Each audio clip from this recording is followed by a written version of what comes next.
A Advocatus lê para você. TNU.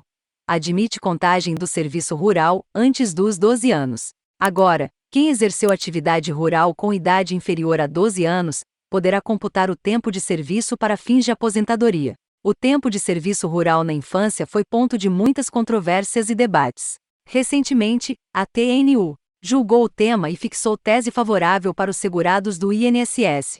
Por unanimidade dos votos, o Tribunal Nacional de Uniformização, TNU, admitiu a possibilidade de computar o tempo de serviço rural exercido por pessoa com idade inferior a 12 anos na época da atividade rural, nos termos do voto do relator juiz federal Jairo da Silva Pinto, caso haja comprovação de que a pessoa com idade inferior a 12 anos tenha, de fato, exercido atividade rural, deve-se reconhecer o labor campesino efetivamente comprovado, e não fechar os olhos para a realidade fática, prejudicando aqueles a quem se deveria conferir maior proteção social. O que decidiu o STF? Do mesmo modo, o Superior Tribunal Federal já consolidou a jurisprudência no sentido de que a proteção à criança e ao adolescente que exercem atividade laboral deve viabilizar o exercício de seus direitos, inclusive previdenciários. Isso porque os julgadores, via de regra, denegam o pedido de reconhecimento do tempo rural inferior a 12 anos,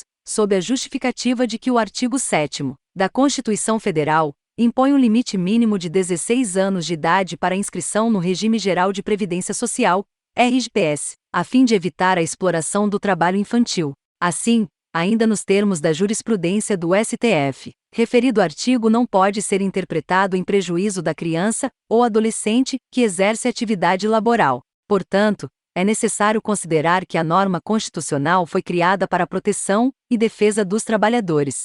Nesse sentido, aquele que exerceu atividade laboral na infância não poderá ser prejudicado em seus direitos trabalhistas e previdenciários quando comprovado. Por fim, o período rural poderá ser comprovado por meio de documentos e testemunhas que tenham a qualidade de segurado especial mantida, a fim de demonstrar que a atividade era essencial e obrigatória para a própria subsistência, e que o autor ou autora, de fato, ajudava no meio mesmo sendo criança. Caso tenha alguma dúvida sobre a aposentadoria rural, acesse www.advocatus.com.br e mande sua pergunta. Será uma honra poder te ajudar.